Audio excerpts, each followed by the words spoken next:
हम लोग जो अन्न खाते हैं ना, वो धीरे-धीरे हमारे भीतर में जा कर के वो हमारे अणु परमाणु में जा कर के वो मिल जाता है।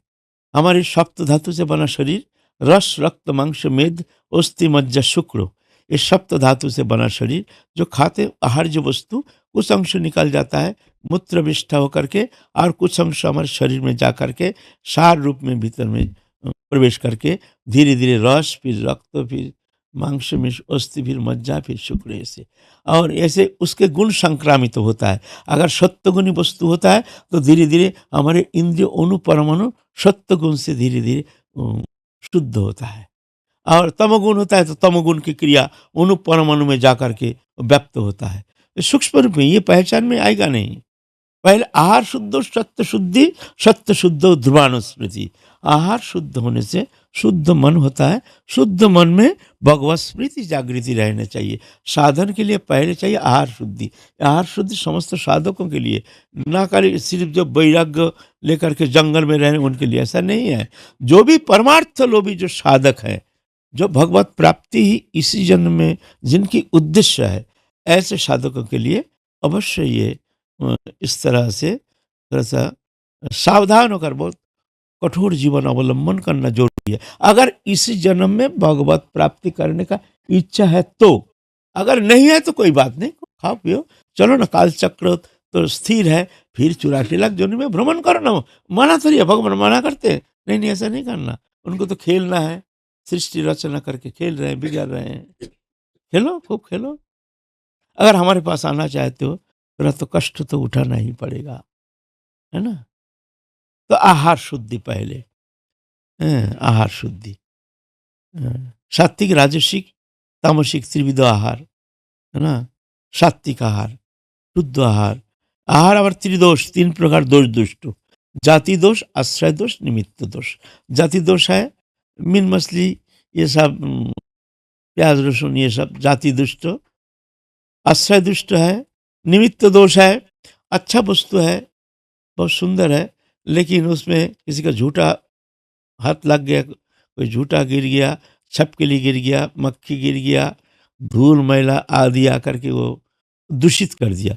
अच्छा वस्तु था लेकिन वो अब दूषित हो गया, वो भोग लगाने के लायक नहीं है, इसको कहते हैं निमित्त दोष।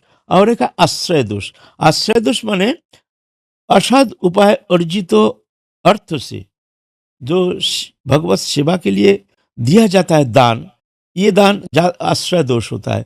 इसमें उस जो व्यक्ति जिसका मनोवृत्ति है वो आकर संक्रमित हो जाता है साधक के भीतर।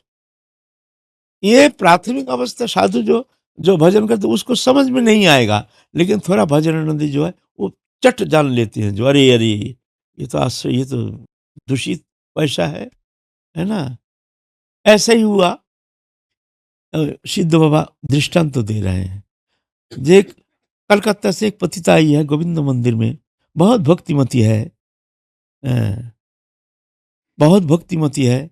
आ करके बहुत धन रत्न लेकर के आए हैं, गोविंद मंदिर के गोविंद सेवा के लिए नियोजित करेंगे। पुजारी के पास आकर के रो पीट करके कहते हैं, प्रभु कृपा करके हमारी अर्थ आप गोविंद सेवा में लगा दीजिए। अ, तो बोलते तुम क्या करते हो? तो कहते हैं, प्रभु अब बुरा मत मानिए, हमारे असद उपाय अर्जित देह विलास के माध्यम से हमने इस अर्थ संग्रह किया, लेकिन प्रभु हमारे मन भगवत सेवा के लिए तरस रहा है। मैं ये चाहता हूँ ये धन भगवत सेवा में नियोजित हो। तो वो देखते दयालु है, अच्छा चलो भगवत सेवा में लगाओ। तो ये भक्तिमती है, और भगवान तो सब कोई स्वीकार करते हैं, भगवान के पास तो कोई अच्छा बुरा है नहीं। ओ पीछे तो शुद्राचार भजते मामनन्य भाग साधुरव सम्मंतव्य सम्मंग बवचित ईश क्षिप्रंग भवति धर्मात्मा सशच्छांति निगच्छति कौंतो प्रति जानी ही नमे भक्ता प्रणश्यति।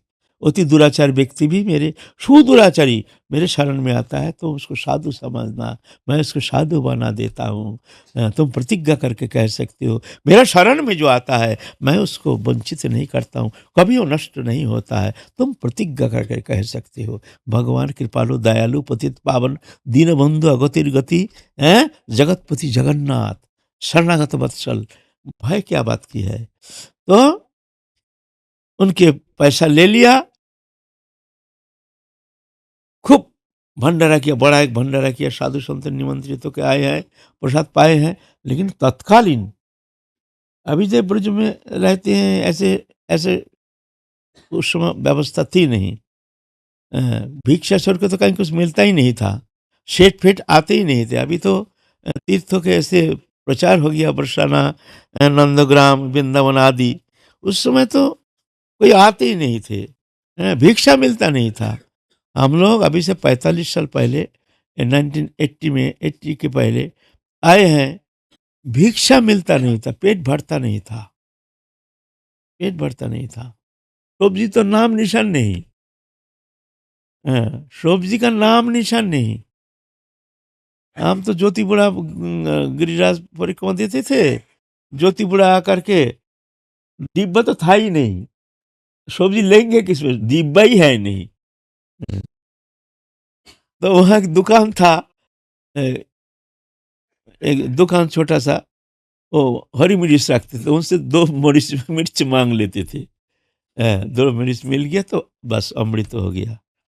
कोई कारणवश कभी वो दुकान बंद रहा तो भी बड़ा चिंता हो जाती थी। जी आज तो बड़ा मुश्किल पड़ जाएगा, आज तो मिर्च नहीं है तब कैसे खाएँगे रोटी? नहीं दुःख नहीं, उसमें प्रसन्नता थी, ऐसे नहीं। तो ऐसे उस समय के हम बात कर रहे हैं, अभी से 45 साल लगभग पहले की बात। अभी तो खूब बड़ा परोठा-फरोठा खूब मिलता है आजकल। खूब डिब्बा भर-भर के सब्जी मिलता है। हम लोग समय सब मिलता ही नहीं था। तो मान लो उस समय कैसी स्थिति, माधुकरी वृत्ति। हाँ, तो ऐसे त्यागी संत व भजन करते हैं, तो उनके इस तरह से शुद्ध आहार, फिर साधन भजन, सत्संग, महत्संग, महत सानिध्य में रह करके तीव्र भजन प्रक्रिया, तीव्र वैराग्य अवलंबन करके भजन करते हैं, उनके अंतःकरण स्वाभाविक ही शुद्ध हो जाता है इस प्रक्रिया के द्वारा। कोई भी साधक अगर चाहते हैं हम तीव्र भजन करेंगे, उनको ऐसे ही पंथा अपनाना पड़ेगा। हाँ, है ना? तो निमंत्रण किए हैं, सब आए हैं, प्रसाद पाए हैं, तुरंत रात में सब खराब सपनों, सब विकार, हैं, इंद्रिय विकार जो कभी दिखा नहीं, गृहस्थी जैसे मानसिकता, मन एक निंदनीय ऐसी स्थिति, चेष्टा करके भी भगवत स्मृति नहीं, नाना प्रकार विकारित माइक, भोग्य विषय वस्तु पदार्थ के प्रति ऐसे चिंतन, उफ मैं जल रहे हैं। कोई तो कुंड में जाके डुबकी लगा रहे हैं। इस तरह से आ करके सब अनाहार खाना पीना छोड़ के बैठे हैं, भगवान के ऊपर नाराज होकर के, ऐसे प्रभु ऐसे तुम्हारे शरण में है, ऐसे मन की ऐसे निम्न मान की स्थिति कैसे हो गई है? तो भगवान स्वप्नादेश किए हैं, जी देखो हम सर्वभूख हैं, हम सब कुछ खा सकते हैं। हमने तुमको बोला है जो वहाँ का वो जाके प्रसाद पाओ, तुम क्यों वहाँ अन्न खाए हो? एक पतिता के अन्न तुमने क्यों खाए? हैं? हम खा सकते हैं, हम सर्वभूख हैं, हम कहे हैं, तुम वहाँ जाके निमंत्रण खाओ। तो तब से साधक बहुत सावधान हो गए हैं ना। तो कह रहे हैं देखो इस तरह से ये इसको कहते हैं आश्रय दोष। ये आश्रय दोष बड़ा खतरनाक है। इसीलिए हम लोग तो जानते नहीं है ना। ठीक है, भोग तो अच्छी तरह से लग गया है, लेकिन वहाँ हम जानते नहीं कहाँ का पैसा, कैसे पैसा, कौन पैसा से ये भोग राग हो रहा है, उसका कमाई कैसे, कौन सा वृत्ति अवलंबन के द्वारा वो धनोपार्जन करके ये पैसा लगा रहे हैं। चोरी, छल, कपट, नाना रकम दुराचार, दुष्कर्म के द्वारा वो अर्थ उपार्जन करके वो पैसा भगवत सेवा में लगता नहीं है। साधु के लिए जो भगवत भजन करेंगे उनके लिए निषेध है। ये सिर्फ त्यागी साधु के लिए नहीं, जो भी परमार्थ लोभी गृहस्थ में है उनके लिए भी, ऐसे नहीं जो उनके लिए छूट है, वो गृहस्थी है, वो बात चलेगी नहीं, वो बात चलेगी नहीं, सबके लिए।